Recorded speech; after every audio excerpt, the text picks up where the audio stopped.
Greetings, everyone. Welcome to Athenaeum 79. I'm your host, Niksa, and today we have with us Professor Subhash Walimbe. Professor Subhash R. Walimbe is a distinguished Indian biological anthropologist and Professor Emeritus associated with Deccan College, Pune. He has spent over 4 decades researching human skeletal biology and bioarchaeology, examining remains from more than 72 archaeological sites dating from 8000 BCE to 800 CE. His major research focuses on health and nutrition of hunter gatherers and agricultural populations, the importance of children's skeletal remains in reconstructing past health, agricultural transitions and their impact on human skeletal morphology, biological continuity in South Asia over the past 10,000 years, integrating archaeology, anthropology, and genetics, including ancient DNA, using ethnographic data to understand health across cultural frontiers. He has also advocated better excavation, preservation, and curation of human skeletal remains in India. With over 80 peer reviewed articles, monographs, and skeletal reports, his work has significantly shaped Indian bioarchaeology and human skeletal research. Welcome to the show, sir. We are so grateful and Thank thankful to have thank you. you. Thank you for inviting me. Thank you so much for your Uh, time, sir.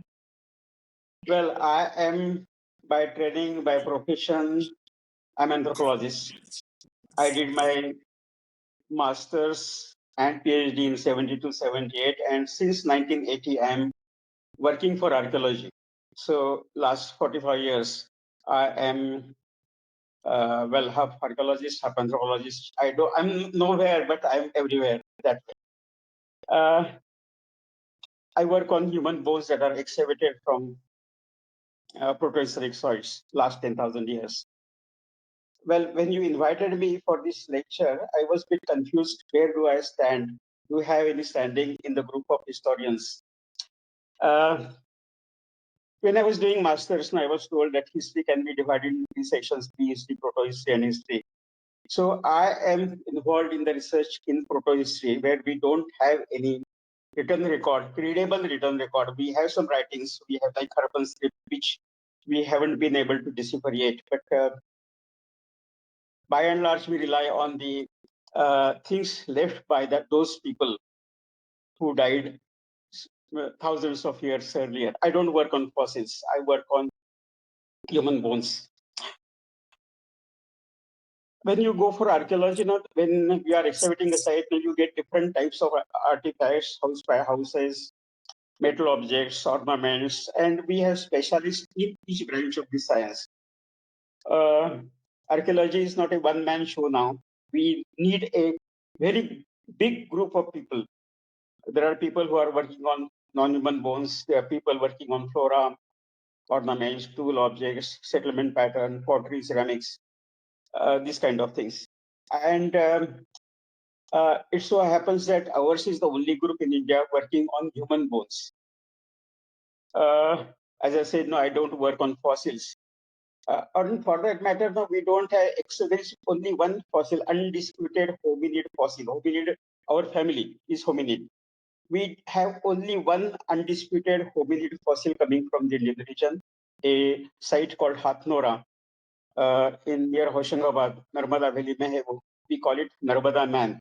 And besides that, there are some rib fragments, a piece of humerus and clavicle. But otherwise, no, there is no absolutely no human record, undisputed human record, fossil record in India coming from India. But when you come to the last 10,000 years, right, from say 8,000 BC onwards, this BC and AD, these words are no longer used in archaeology. But since I'm talking to, well, uh, non-archaeologists primarily, I'm using this word which are more commonly accepted. So if you are working for a time group of last 10, since say 8,000 BC onwards till 200, 300 AD, that's the main time bracket I'm focusing on. We have excellent record. We have hundreds of skeletons coming virtually from all over India. And since ours is the only group, I mean, anywhere, any person in India excavating a bones, he has no other choice than come to us, come to my group. Now, when we say last 10,000 years, culturally, we can divide this group as Mesolithic, Neolithic, Chalcolithic. Mesolithic means we are hunter-gatherers, nomads.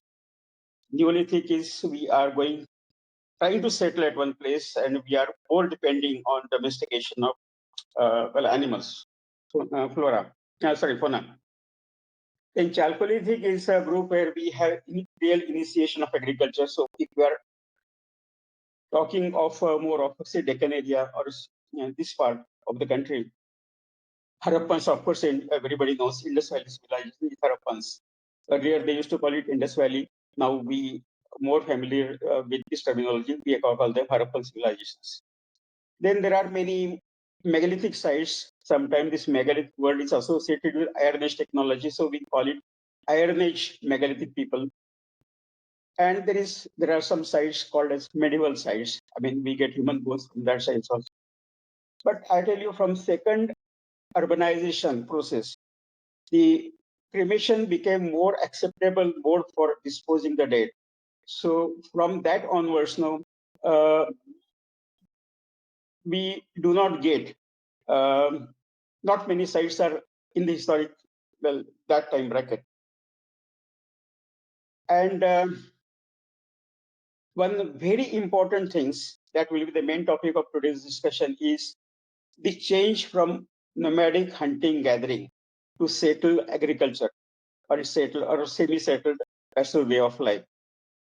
This change is a major cultural leap in our history. You can understand. It's too dramatic, and every biologically and culturally it changed a a lot. I mean, absolutely no unimaginable changes happened in the early life and after the initiation of the transport transformation our communities to agriculture. As a biologist, as an anthropologist, I study impact of this cultural change on human bones. How did we react? How we cope up with the changes, natural pressures, and all that.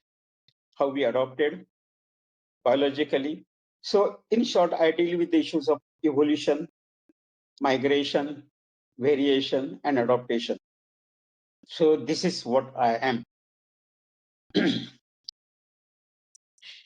Thank you so much, sir. In fact, when you told me when you asked me where does my study really fall, I was wondering there has not really been a very specific scope of research R&D in this area in India itself. So it is a very specific niche. Like you told me, you were one of the first people who had started on this journey, and there was not much knowledge or not many people to look up to when you started this endeavor yourself in 80s. And now that we look at the In whole India, world, in India, in in India. India. Yeah, Mm. so in India, because if we compare it to the Western world, they were already researching about the Neanderthal man. They were already researching True, about true. Homo sapiens back in 60s, 70s, and even it had started before the World Wars. And they had gone to the Chalendar cave, the cave in Paris, in France, sorry, in France. I don't remember the exact name of the cave, but they have already started conducting these researches about the development of humans from apes to the Homo sapiens that we are today. But I think that kind of research area was somewhere lagging here in India, because I used to wonder myself when in school time we had this Harappan civilization chapter. I used to wonder, was there really nothing before Harappan civilization in India? Because if India is such an old subcontinent, or such an old civilization that everyone in India says that they are, even mythologically speaking, I think there must be some archaeological evidence behind it. But there was not much taught to us. Even now, the textbooks have these standard stories and these standard chapters, which doesn't really talk about anything before the Harappan civilization. No civilization before Harappa, not much information about the Neolithic man, just the idea that they had started settling down and they had started living in settlements. And that is why I was really interested to talk to you about it, because you are the Thank you, only thank few you. people, and you are the one person I think people researching in this field can go to. So what can human skeletal remains tell us about the lives and health of the past population? Uh, how does this area of research help in really identifying that? So this our skeletal remains, osteological remains, they are really a fruitful subject of inquiry in, well, if you want to understand our past. I tell you, no social reconstruction is complete unless we study bodily features and health of the members of the community. There are many things skeletal remains can tell us: age, whether he was male or female, age when he died, biological age when he died, cause of his mortality, cause of death, bone injuries, certain diseases, a type of profession he is engaged in, type of uh, migrations his forefathers had. I mean, when and how he came to this part of the country, etc., etc. All these things are written in our bone in some or the other fashion. So technically, we call our subject as osteobiography. Osteos is bone, and biography is biography. So we try to read these life histories that are written on bone. Normally, we ask 5 basic questions when we to the skeletons: who was there? How did they look like? Where did they come from? Now and over time, what happened to them? And what can be said about their way of life? Now, this what happened to them, cause of mortality, is not always possible. What exactly caused, uh, problem they had, uh, that was fatal. That, I mean, not possible in each and every case, but we can make rough judgments at the population level, may not be at the individual level. So, on this basis, we draw a demographic structure of the population. I will tell you in the course of time, I will tell you what demographic structures are. And these demographic structures are not only for the statistical sense, but on the basis of these structures, we can calculate the economy of the people, how many areas they need to brought under cultivation, how many animal wealth they need, cattle or sheep, goats, or smaller animals or bigger animals, what kind of hunting they should have. Because now, how much population you have in our group, how many calories you need to earn for them, to feed them. So all these calculations are dependent on the demographic population, on the demographic profile of the population. And this is all these things we can do on the basis of skeletons, human skeletons. Uh, when you are talking for agriculture population, as I told you, in the Mesolithic, we were hunter-gatherers, we were nomads. Then we even get Neolithic Chalcolithic transition is from the hunting-gathering economy, nomadic hunting-gathering economy. We shifted ourselves lifeways to settled or semi-settled agro-pastoral way of life. Now, the basic questions which all anthropologists, all demographers were asking in 60s and 70s, what caused us to go for agriculture? We were hunter-gatherers, we were very happy. Now, what was the reason why we went for agriculture? And this overpopulation, one paper came in 78 and other big book on this subject came in 1984, 85. So from there onwards, now we are very convinced that this overpopulation is a compulsion, not by choice, when we went for agriculture. In ecology, now there is something called as biomass. Have you heard this word, biomass? Biomass is actual weight of the person. It's a given piece of land, say 1 square kilometer of deciduous forest, 1 square kilometer of open grassland, 1 square kilometer of, say, dense forest. So all these things, depending on the flora and fauna, not only humans, but all other animals, living plants, everything, how much food they need, how much energy renewable sources they had. So all these things are termed studied under the head called as biomass.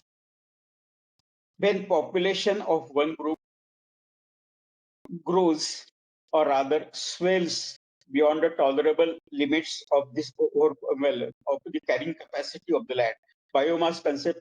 Carrying capacity, this word I use for the first time, so I should explain it.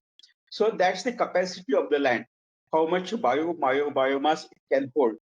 So when the population of one group or all groups, they exceed beyond the tolerance capacity, carrying capacity of the land, then we have to go for some mode to artificially increase the carrying capacity of the land.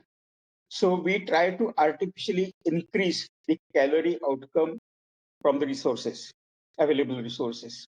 And this increase in calorie supply can be achieved by domesticating plants and animals, agriculture and pastoralism. So this is a ecological process, a compelling process for us to shift to agriculture.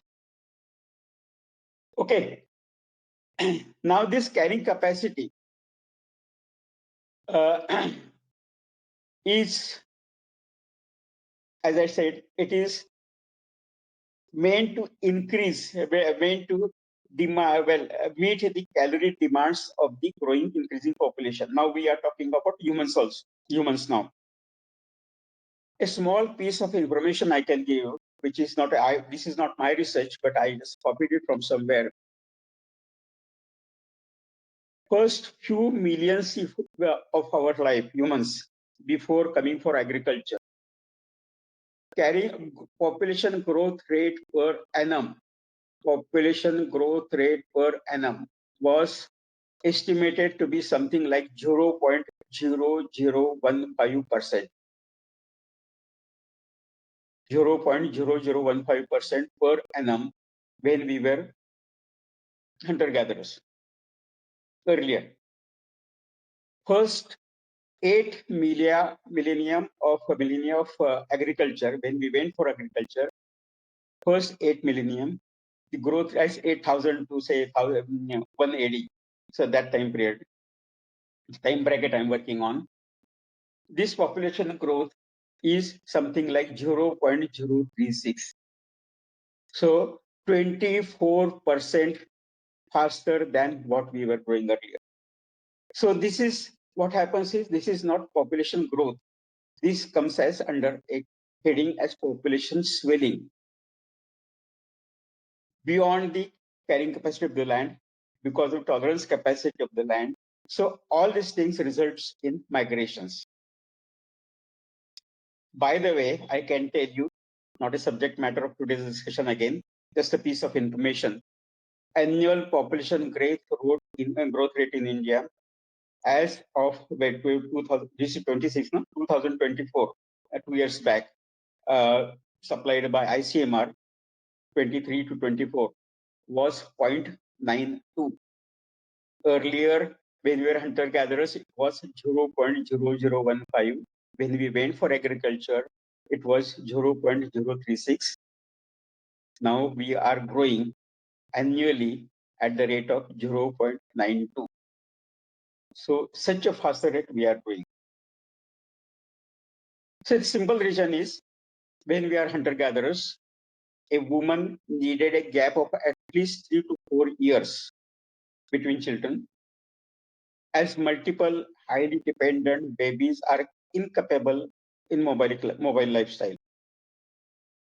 No such limitation existed when people lived in permanent settlements, because we are now settled at one place, we are no longer nomads. So it became possible for a woman to have children much more frequently with a gap of 15 to 18 months. Okay, I think I answered most of your questions, what you had earlier. Now, when such kind of population explosion occurred over time, how did it affect us biologically and culturally? The first thing is population growth, population swelling. So earlier we were staying in smaller villages. Earlier, थोड़ा छोटे but 3-4 families, 10 families, that was our size of the settlement.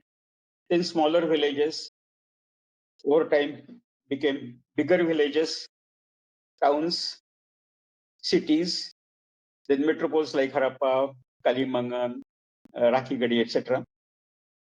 So this is how we had bigger and bigger settlements. Now, when you are going from isolation, relative biological isolation, just a few group of families staying together. Now we are going in for a bigger crowded environment.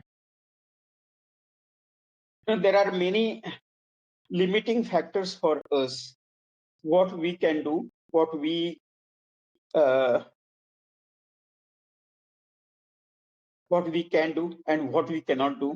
What are the immediate effects, biological and cultural? We'll talk about that in a moment. Yeah, any other further question, please? I told you about the cultural aspects. Now we are going for biological changes caused by agriculture. Yes, Shall I? definitely. So, yeah, biological changes. When you are going for hunting gathering economy में ऐसा होता है कि you can hunt and that whatever food you are collecting by hunting, you can consume that food this evening or tomorrow morning and at the most tomorrow evening. I mean, after that it becomes uneatable. You have to just throw it. Sometimes you can dry it, but there is a limitation to it. In gathering, sorry, in farming, when you're going for farming, you don't cultivate for a day or for a week, for a month. You cultivate for the entire year. You have food sources. So there is some kind of assurance of food. You don't have to go in search of food every day. So in a way, food procurement become easy. And economically, what happens is there comes the concept of surplus economy. Surplus economy में ऐसा होता है कि you are producing more than what you can consume. Okay, so in this surplus economy, there is assurance of food, which is required to meet calorie demands of the growing population. As I said earlier, we are consuming, we are producing more than what you can consume. So eventually, what happens? The concept of rich and poor comes. Some people become rich, some people stay poor. Don't confuse it with the uh, caste issues here. I'm just talking about rich and poor.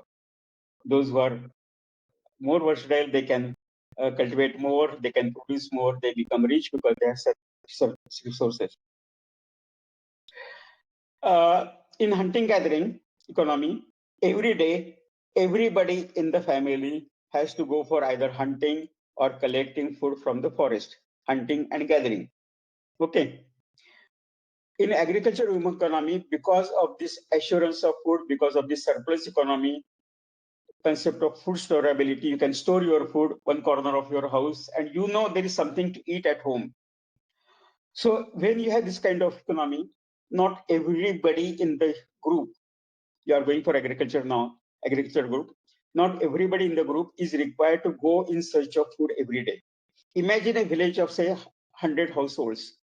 Of these 100 households, say 80 people, 80% people will go for farming or some other pastoral activity or something like that. But this village of 100 households can spare some 20 families, 20 households. तुम गांव के सबके लिए Potter बनाओ, pots बनाओ, or you prepare tiles for you, or stone equipments for you, or iron tools for the entire village. And this is how craft specialization started. Craft specialization definitely started. First thing to start is concept of rich and poor. Some people became rich, some people stayed poor, and then craft specialization came. Don't confuse it again, I'm telling you, don't confuse it with the caste issues here. So all these things culturally we are different now than what we were in hunting gathering. Now this we have not consuming raw food.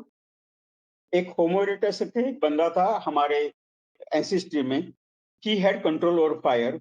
So from Homo erectus stage, it is something like 1.8, 1.9 million years ago, 19 lakh saal pehle, he was there.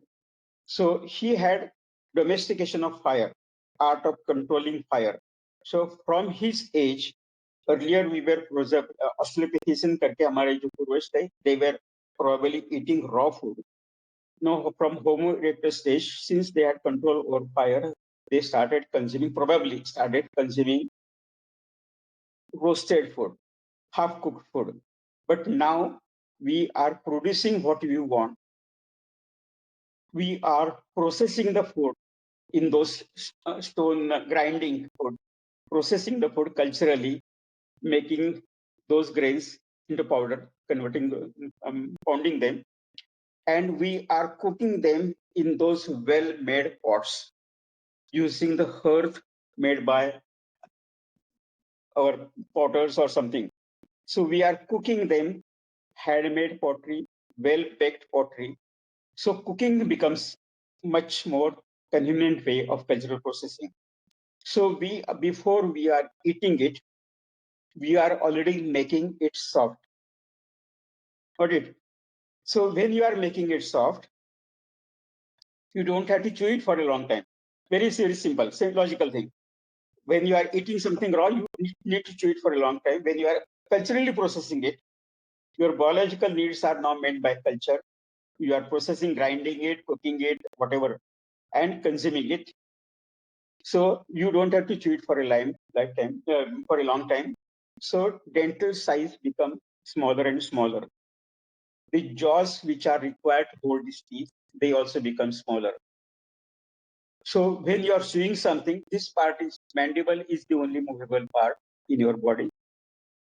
So when you are crushing it, for this movement, you require some muscles coming from here and some muscles coming from here, and they originate somewhere from here and from the back side. So since you have now smaller teeth, since your jaw size is smaller, there is less weight. So you require less muscles for the masticatory activity, for mastication. So these less muscles cause some changes here in morphology, some changes here, and relative changes on the backside of the head. So three basic changes that you see when you are going from hunting gathering to agriculture or pastoral way of life. First thing is decrease in cranial length, but no substantial increase in cranial breadth. ये breadth होता है, ये length होता है. So there is decrease in cranial length, but no substantial increase in cranial breadth. Increase in cranial height. I'm not going for too technical things here, but just try to understand. You have same size brain. So to accommodate that brain, you have this part going increase in cranial head. And since dentition becomes smaller, पहले तो हमारा face था, it was prognathous, protruding outside.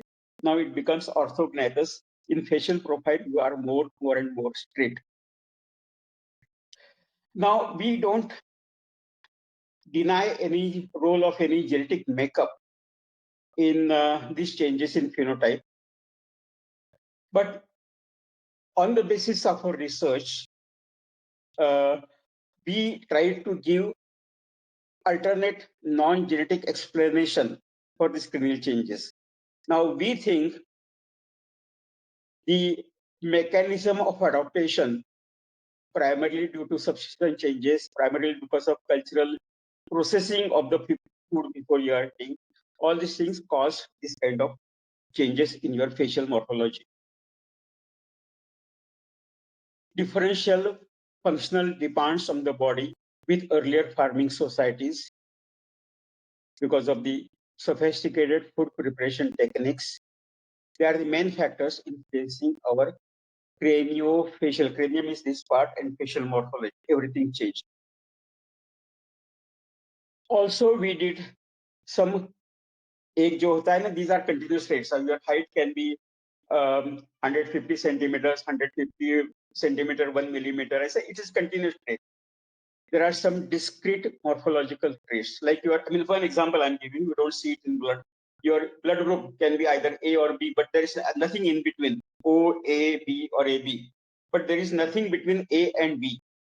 So these are called as discrete traits. They are more genetically determined. Around 250 discrete traits we can see on teeth and on your face or some body parts.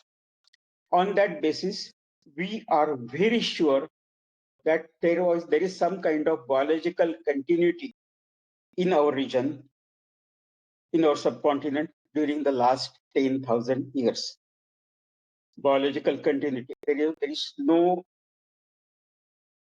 external forces coming from here, population migrations coming from here. So there is genetic continuity in our region. Now, this observation and the earlier observation I told you about the craniofacial changes, it is extremely significant, because before 1990, to explain any change in biology of this part, phenotype of the your bodily facial features, or any new change that you see in culture, any new type of pottery, any new type of grain you are cultivating, any new type of house pattern, you are giving that credit to some person coming from outside. These waves of foreigners, they were given credit to for any new material artifacts or trend seen in archaeological record. And local developments are almost never considered. We required somebody from outside to come and teach us something new. So these foreign invaders, at times, they were also held responsible for the collapse or extinction of a culture. Like Aryan log bahar se aaye and they massacred the Harappan population. You also must have been taught in similar words. I did, at least you belong to some different generation now. So probably your We read teacher, about the migration yeah, theory by Romila Thapar also, in mm, which the invasion theory was, given a different narrative. yeah. Hmm. So now we call it Aryan migration theory. We don't deny migrations of those people coming from outside, but they were trade related. There were tradable goods in Harappa, Mohenjo-daro, very big cities, easily approachable. Coming there, like from United States to India, last week I came here and it took some 40 hours from home to home. Within 40 hours, I crossed more than, so see how many miles I crossed. Those people, some 3,000, 5,000 years earlier, if they are to go from coming from Mediterranean region from to Harappa, they will have to carry the tradable goods with them, come with some animals, load them with their goods, come here with animals. They cannot go back now immediately. They will stay here for months. Probably they uh, um, exchange their biological material also with some local population. But it was not invasion. When you use the word invasion, it implies very big people, very big group coming here with some horses. Now we have remains of horses also. That's not my area of research, so I won't be able to. But we have traces of horses Right, sir. in And Harappan also, there places was also. no evidence of weapons also because during the archaeological evidence directly Mm, don't point out to any invasion. mm. They do Now, point out to objects and all, but there's no invasion as such that can be traced from the excavation yeah. sites. Hmm. Now these migrations were definitely there, coming and going. There it was there. And one more thing: do not confuse spread of language and biological mixing. Language transmission is one thing. Genetical data or our anthropological data can speak only about the migration of people and not culture or language of dispersing group. Always keep in mind. The conjectures of language migration can be substantiated only by linguistic evidence, text, and archaeological data.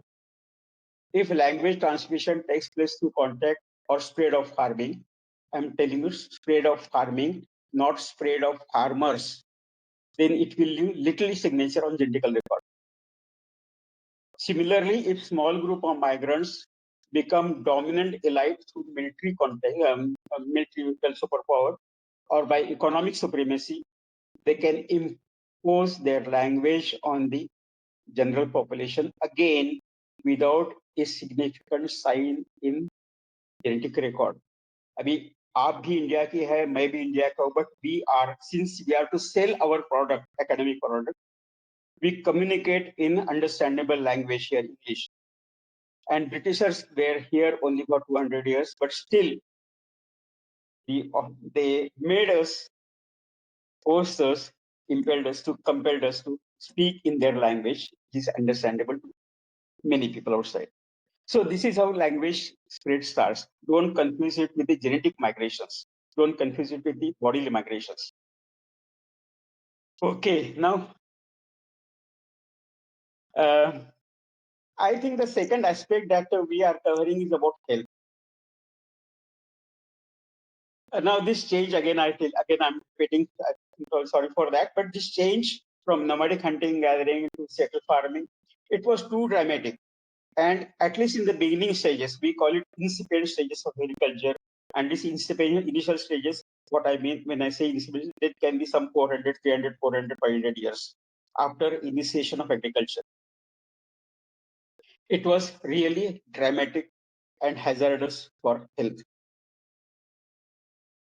What happened? Our traditional settlement pattern, earlier we were small villages, then towns, cities, big cities, crowded settlements, rapid population growth, population swelling, all these things I told you. Hunter gatherers जो थे, they were basically nomads and they were hardly prone to any epidemics. When I was giving some lecture in Delhi University में lecture था, and someone asked me, what is your definition of a healthy person? I said, ये 20-25 साल पहले वाली बात है. That time university was not paying by air bill. I used to travel by train. So the only answer I could give here is, जो बंदा पुणे से निकल के दिल्ली तक ट्रेन से आता है, and one who can drink water from any station, जो वहां पे टैब लगा होता है, he is healthy. So this is very simple definition. Hunter gatherers were basically nomads, hardly prone because they have increased their immunity for this kind of hazards. Farmers they had low immunity. They are settling at one place. And again, when crowding appears, chances of infections are more. For the first time in our history, uh, large group of humans, animals, waste material of both humans and animals, rubbish, they were concentrated together in the same household. We get archaeological evidences for that. When we had this kind of unhygienic conditions all around. I'm not showing here slides, but we have documentation for that, very well documentation, archaeological and ethnological data on that. So chances of organisms who can quickly jump from species to species, they have lucky time for them, fun time for them. So they can affect human population in large number. And this happened after initiation of agriculture, first 2 years, definitely. Problems come. There are some problems associated with storage of food, like rat hote hain na चूहे, plague जैसी diseases. Earlier, and plague wasn't there earlier. Very likely it wasn't there. Plague started only after initiation of agriculture in larger sense. There are problems associated with storage and contamination water. ऐसा है ना कि when you are hunting gathering, when you are going for settle agriculture, you require a place where we are settling at permanently settling there. You are not moving out. So you need a perennial water source. Water source which will last 12 months of a year. Now what we see in, Delhi side is different. In Pune, the water use in rivers, flowing rivers, is because of the dam constructed. Otherwise, what we in villages, if you go even today, they are to depend on one water pond in the village. So there are issues of popular water contamination because same water source is used by cattle, your body hygiene, drinking, everything. So those problems are contaminated water का जो होता है typhoid जैसे diseases, anything, the mosquitoes grow very fast in stagnant water. So malaria like thing very commonly. I mean, we have traces of malaria on both. Malaria is something which we can't, but there are some new data is coming up in our subject, and we are really trying our luck for that to document those kind of specimens here and those bones samples here, examples here in India. Some interesting demographic observations I can share with you. In those incipient stages of agriculture, average lifespan was 30 to 35 years. Only, not everybody was dying at the age of 30 to 35 years, but this is average lifespan. There is something like life expectancy. Have you heard this word life expectancy earlier? Life expectancy at birth was around 16 to 18%, which simply means only 16 to 18% of the newborns, they will stay alive till their reproductive age. Only 16 to 18% of the individuals, those small kids, they will be able to spread their genetic material to the next population. And infant mortality was something like 60 to 65%. Half of the children, more than half of the children that you are producing, they are dying before completing first year of life. This is demographic profile. This is our own observation, our own inference based on our our samples. एक बात बताऊं आपको कि the commonest blessing Maharashtra में हम देते हैं ना, न्यू बॉर्न एक जो होती है लड़के आते हैं उसको देते हैं अष्टपुत्रा सौभाग्यवती भव. You understand Sanskrit? I hope so. Just imagine from where this word eight came. You need to produce eight if you want to keep your family name alive. Even you are producing eight, your infant mortality is 60 to 65%. So half of the kids of eight you are producing, 40 will die before completing first year of life. Of the remaining four, probably one will die when he was 3 or 4, 5 years of age. So three will survive for a long time. Demography में the census of India, definition of Hindu family in census of India was husband, wife, and three kids. That was the definition, accepted definition by जो sensor जो collect करते हैं ना data population that ministry. This is what we call that Ashtaputra Saubhagyavati Bhojo, what I said. This is what we call as social buffering. You need to have, sociologically, we have to buffer the archaeological problems that you are facing. In the sense,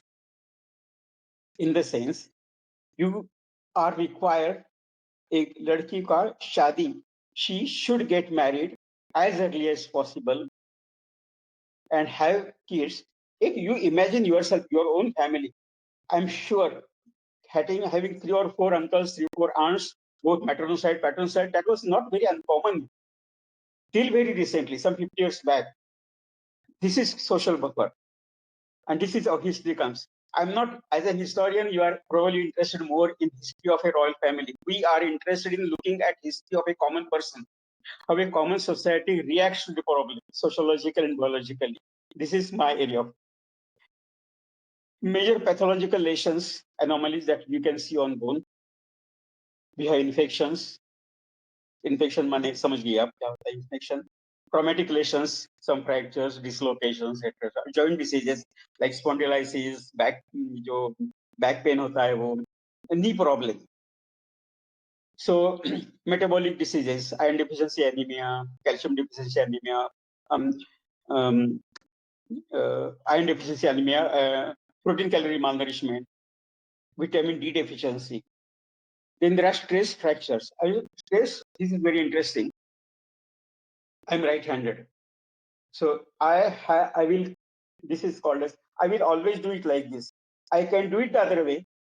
You also try it. I can do it the other way, but knowingly, unknowingly, I will do it like this. I have Yeah. noticed this that I do it the other way Yeah. I'm since holding my childhood. hands. There is a specific way in which you will hold your hands. Not that other thing is not possible for you, but this is your tendency, because if you are carrying your purse, you will always carry your purse in one shoulder.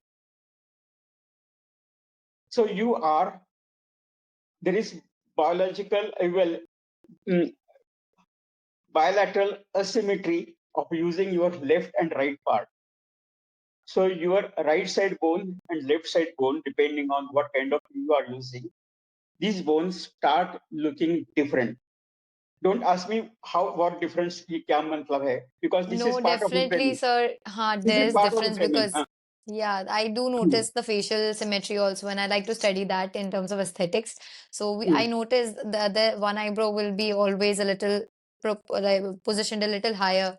One side of the nose will be a little lower, the other side will be a little higher. In terms of Yeah. the jaw structure also, the length of the hands also. These certain small, my collarbone also, I noticed that this collarbone is more protruding than this one. So there's so many things which I myself keep I, have been I noticing. in my slides so I will always give that. ये जो blacksmith होता है ना, blacksmith, ये क्या बोलते हैं उसको, लोहार लोहार नहीं, जो iron equipment बनाता है वो, he is holding something on the furnace and hammering it with other hand. So this is power is required here, and on the left hand you require more precision. You should hold it. So there are differential demands on your right and left hand. So और जो नरगिस वाला poster आपको मालूम होगा शायद, that also I use often. That Nargis जो manual ploughing का जो नरगिस ये करती है ना, मदर इंडिया वाला poster. So that manual farming is not very uncommon even today. You are using one side, so that clavicle look different than the other side. We have at least 10 cases of the same individual where one side clavicle is much stronger but smaller in size than the other side. And this is definitely caused because there are several lesions caused are occupational related. There is something like ये आपको मालूम है कि indoor smoking, indoor माने जो pollution होता है, if you are not using appropriate fuel in your chula, cow dung is the most hazardous fuel. The kind of toxic जो air निकलता है. I have a picture here where that lady is sitting in near his जो चूल्हा है उसके सामने. She is cooking food for 5 members in the family. She is spending couple of hours in the morning, 1.5 hours in the evening to cook food for the entire family. So those 3 hours in 24 hours में 3 घंटा she's inhaling contaminated air. So you have different kind of signs. Maxillary cyanotic होता है एक यहाँ पे, and there are some gaps here, shallow portion होता है. There are sinus बोलते हैं उसको. So different deformation of that area that we could see on our skeletal sample. Then there are new bone formation type होता है, cancer type diseases. Lots of dental diseases. Lots of dental diseases that we can see. Caries है, जो pus formation है, antemoted tooth loss. These are the things we use for to determine age at the time of death also. Anyway, one very interesting thing is here is जिस time की मैं बात करता हूँ, Neolithic Chalcolithic 4000 और से 3000 BC से लेके 500 और से 100 AD, that time bracket, medical texts were being written. Atharvaveda है, चरक संहिता है, बेला संहिता है, शिश्रुत संहिता. Have you heard of these words? Medical texts है ये. So these texts were being conceived and written in the era what we call as proto history. ये जो medical research है, it is never a research for the sake of research. हमें करने के लिए कुछ नहीं है तो इस रिसर्च बना, ऐसे नहीं होता है. You need some patient in front of you to experiment your medicine. So what I'm totally convinced here is the motivating factors for the development of ancient medicines in India. Ultimately, all the Charak Samhita, Bela Samhita, Shishra Samhita resulted in, or Atharvaveda to start with, resulted in Ayurveda. So the development of ancient medicine, Charak Samhita ho ya Ayurveda ho, the causative factor, motivating factor was the sufferings of the protohistoric populations, Neolithic and Chalcolithic. We have evidences of well-healed surgery in Chalcolithic. There is a case, a case coming from a Tamil Nadu में एक village है S Papinaikanpatti करके एक village है where the person was attacked from behind from a iron sword like this, and the blow was from here, or around 4 centimeters of the skull ka hai, that scalp is gone. Such a serious injury. But if you minutely observe the cut part जो bone का होता है, I am sure that person was kept alive at least for 15 days after he had that किसी से fight हुआ है. So that village, 600 BC, a small village in Tamil Nadu, they had local medical expertise available in that remote village to keep the person alive for this many. So the job definitely definitely there was interpersonal rivalry or something that somebody attacked him, but always look at the positive sign of it. That tells you what kind of medical expertise we had in the remotest place. This is how I look at my subject. I tell you what I do is, this is now, don't ask me any question about that, but this is what I do about age, sex, what are the 5 questions which I told you. What happened to him, what kind of profession he was engaged in. So all these questions uh, have some similarity with forensic investigations. Understood? So there are some confidentiality issues, so I won't be able to answer any question about that. But this is something which we can help the society. What kind of how the body was cremated, what kind of fuel was used to cremate the body. There are some specific signatures left on bone, on those ashes, discoloration. It is called as warping of bone. Straight bone becomes thoda sa aisa warp hota hai, angle hota hai. So on that basis, we can calculate temperature of the furnace, kind of.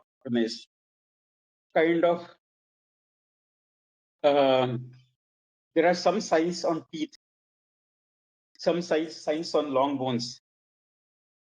They are called as enamel hypoplasia. They are called as Harris lines.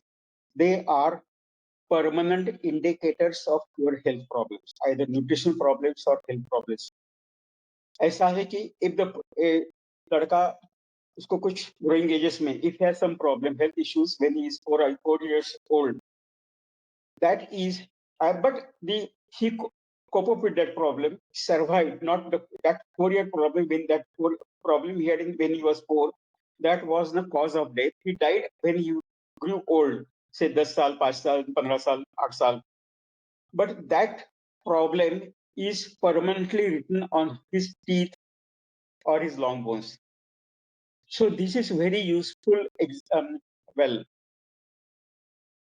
identification factor when you are going for forensic investigation of suborders.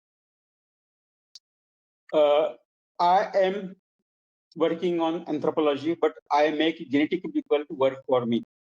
The first DNA laboratory, well-equipped DNA laboratory, was funded by ICMR, DST, DBT, and CSIR. And I could build this laboratory in the CCMB campus. CCMB karke, there is one institution in Hyderabad, Center for Cellular and Molecular Biology. Now this national level facility, now it is used for a forensic cases also. This is ancient DNA factory. Ancient DNA, जो living में ancient DNA होता है, उसका जो amplification है, it is very easy. Ancient DNA is considered as one of the most difficult subjects. Something like space का research होता है ऐसा, because you don't know what you are doing. Still, after 30 years of expert laboratory में जो काम कर रहे दुनिया भर में लोग, they are still standardizing the protocol for laboratory analysis. It is that difficult. Still working on laboratory protocol. My first paper on ancient DNA came in 2000, a very highly reputed journal, and title of the paper is Discouraging Prospects for Ancient DNA in India. And after 25 years, still problems are still, they still exist. There are some cases, एक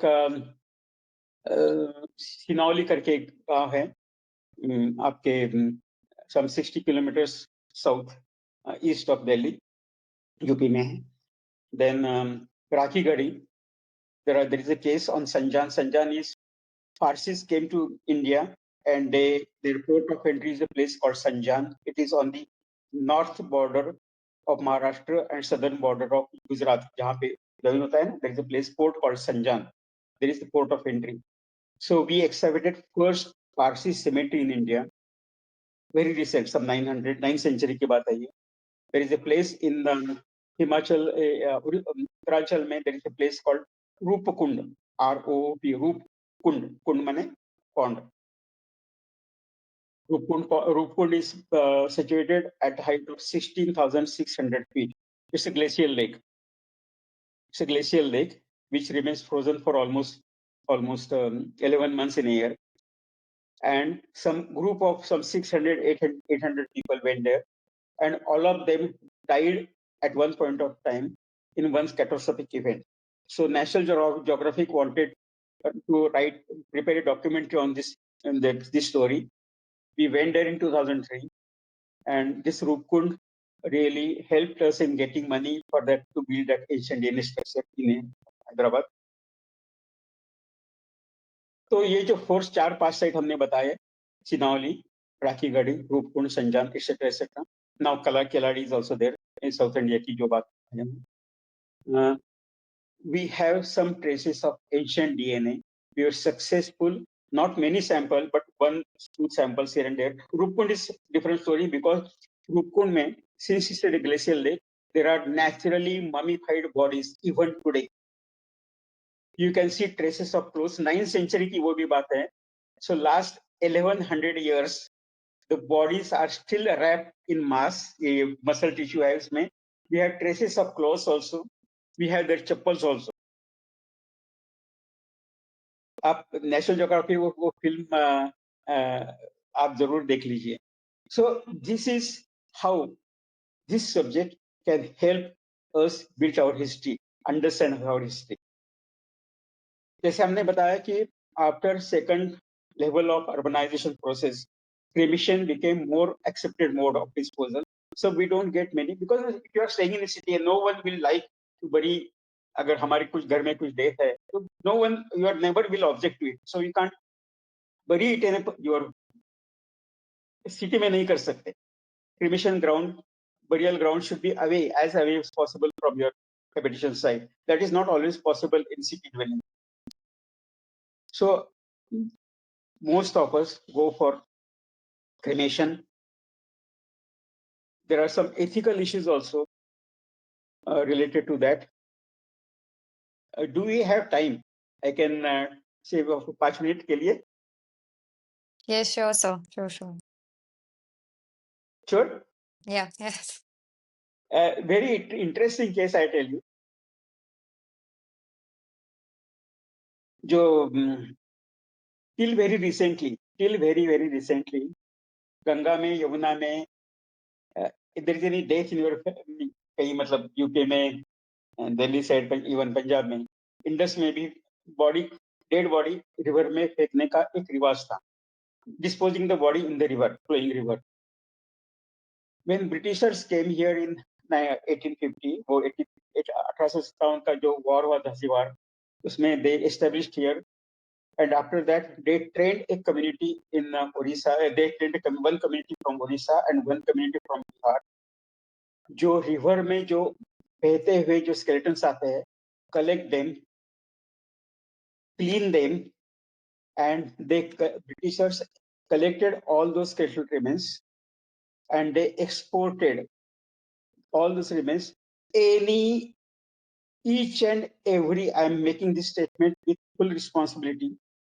Take any medical college, any anthropology department, anywhere where Britishers were ruling. any new information that we have about human anatomy, any information you have, all development of modern and human anatomy, all that information, the study source is are the skeletons demassacred from the Ganga basin. Skeletons from Bengal famine, they were also exported. Ethical issue की बात जब करते हैं ना, well, I'm working on that issue in the last 5 to 10 years. I'm making people aware of that. अभी जो गया वो गया. I mean, there are no families. We don't know who were these people. किसके रिलेशन थे. अभी किसी को कंप्लेंट करना है, किसी को ये करना है. There is no problem of consent also. But every anatomy book should have some mention that the study source is this material. At least that kind of recognition our sample need. At least that is the minimum expectation I can have. So Yes, very sir. And recently on very highly reputed platform, I gave that lecture somewhere. And I would like to believe that people yes, understood my yes. Well, concern. yes, definitely, sir. Because these kind of experiments could only be carried out by obviously British or the Europeans on people who are colonized by them.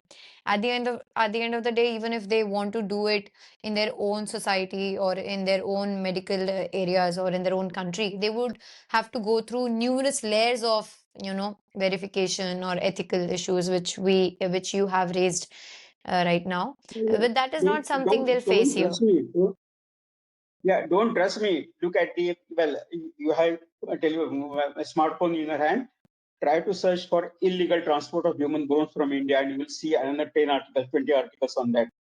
Definitely, sir. This custom of illegal transport continued up to 1984. 1984, almost 25 years. कितना साल हुआ है after independence. In August 1984, some 10 or 20 of us who were really concerned about it wrote a letter to the ministry, and in August 1984, that bill was sanctioned, banning all illegal transport. That is more than 30 years even after independence. Yeah, 1984. More than 30 years after And independence also. yeah, Rahul Gandhi, Rajiv Gandhi Mm. was instrumental in getting that bill passed. He helped us. Mm.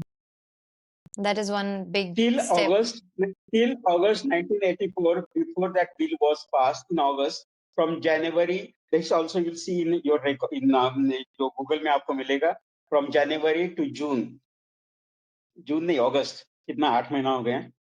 60,000 skeletons were exported outside. 60,000, 64 है कुछ, but 60 पकड़ लो. 1,000 skeletons were exported even in 1984. I'm making all these statements with full responsibility. Anyway, we are talking to a group of historians. As an historian, if you want to ask me anything, I will try to answer. जो मेरा subject है उसमें बात कर सकता हूँ मैं. Right, sir. I think the एक R&D एक for this. बिफोर एक एक चीज मैं आपको बता रहा हूँ. आर्यन इश्यू के बारे में हमने बात की है. Now, genetical data also tells us the same story. Genetic data. There are people coming from outside, but coming for migration. It is not an invasion.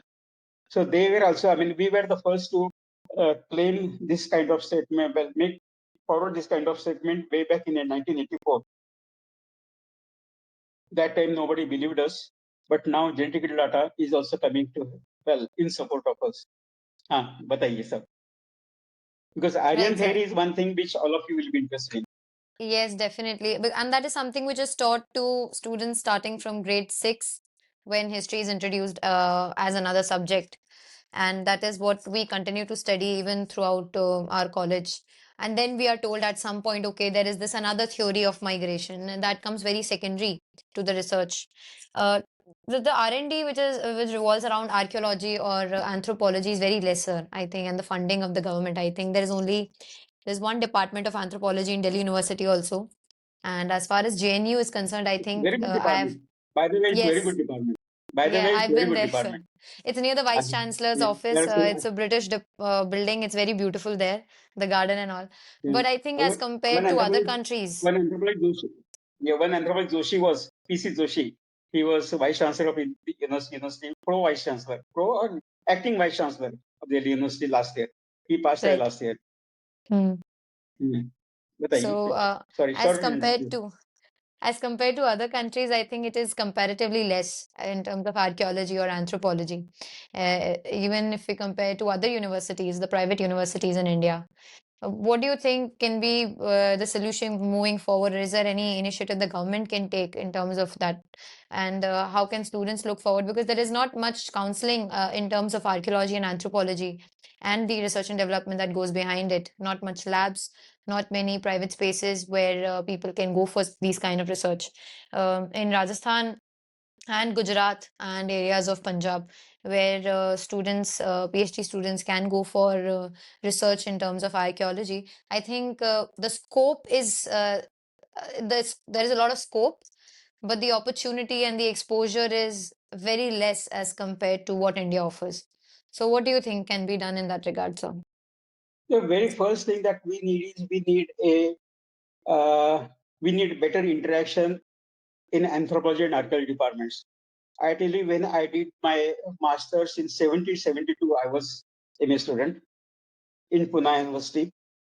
My department was based in Deccan College. Deccan College में archaeology department है. In the department of archaeology, हमारा laboratory था anthropology department का, but I was never taught that this kind of subjects ever exist in archaeology.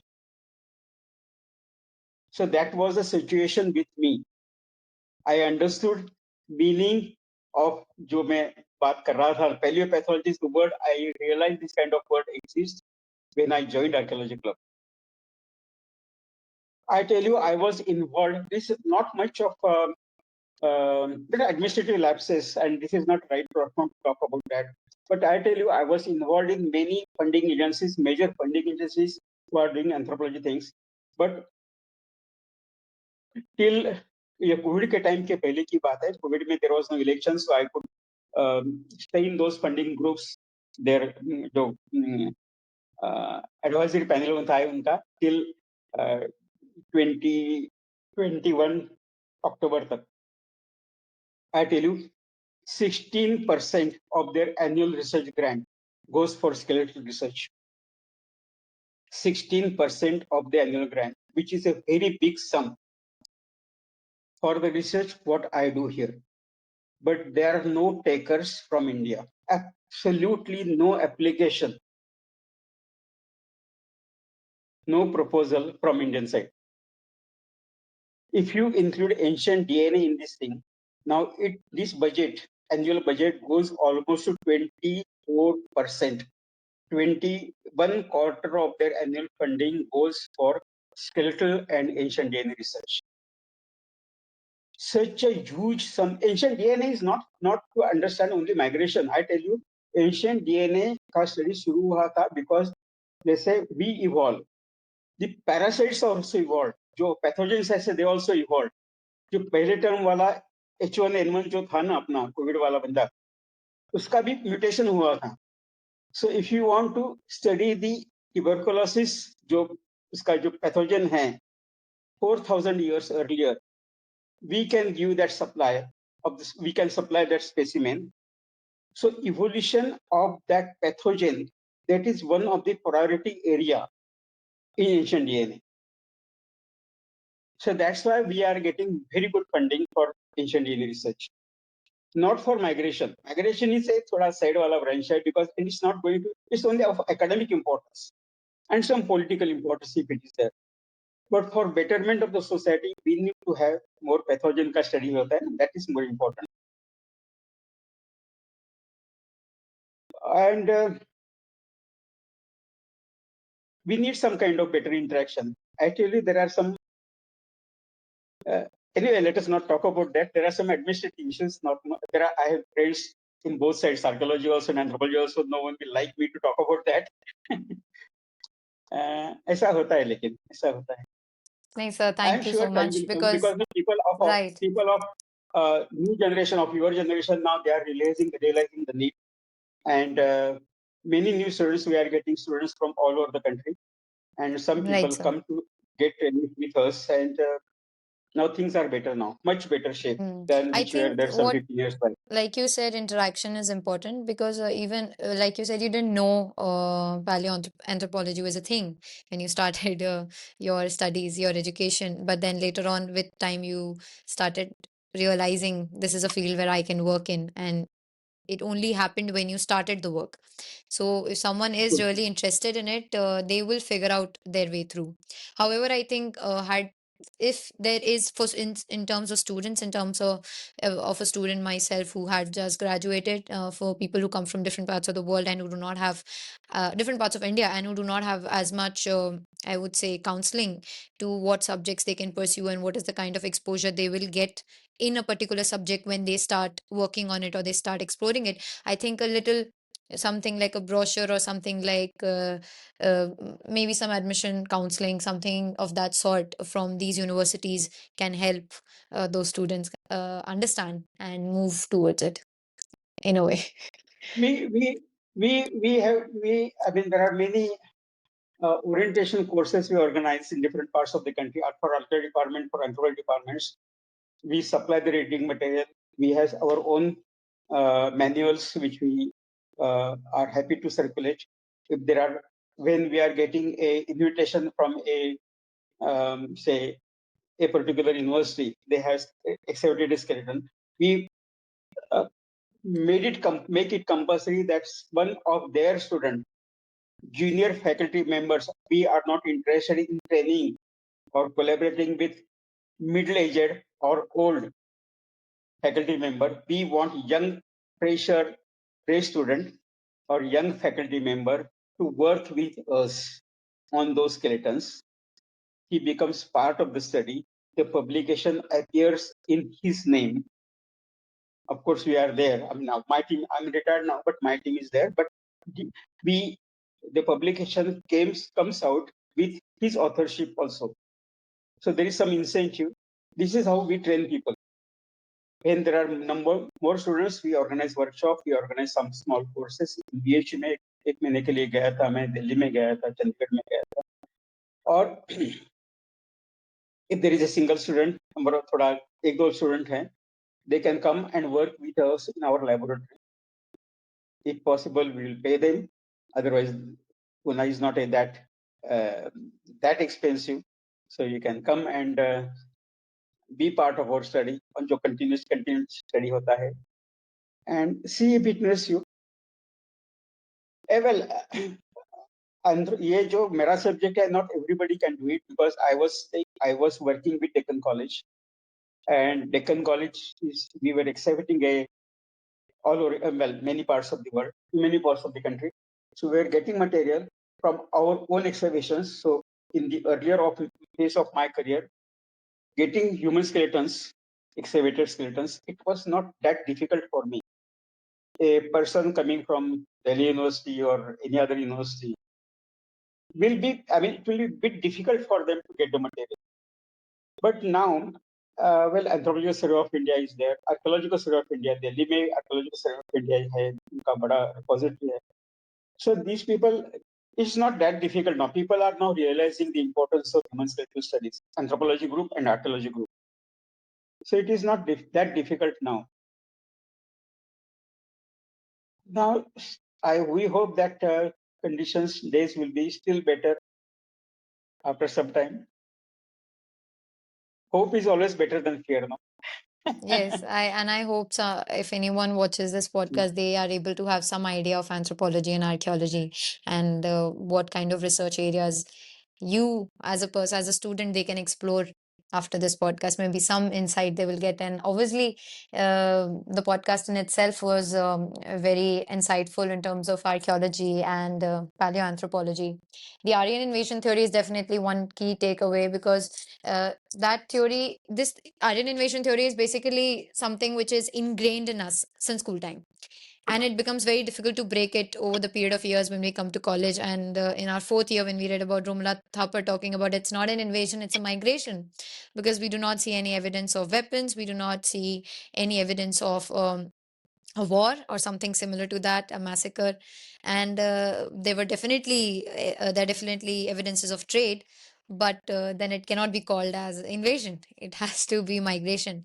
And other aspects of biology, about dentistry, about the facial cranial structure that you've talked about, and how the cultural changes around us have led to the biological changes as in us as humans. uh, Also, more importantly, I think what was important in this podcast is how we have gone farther away from the Indus Valley civilization and seen the proto history of India, which you referred to, which was your area of study, because there is very less information, there is very less research done in the proto history aspect.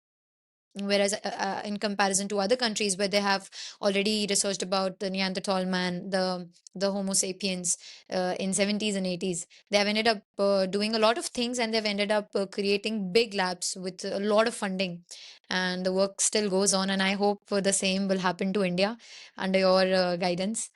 And yes, do hope people watch this podcast and are inspired to uh, put on their scholarship in archaeology or anthropology. Thank you so much for your time, sir. Thank you. Thank you. Thank you. That is done.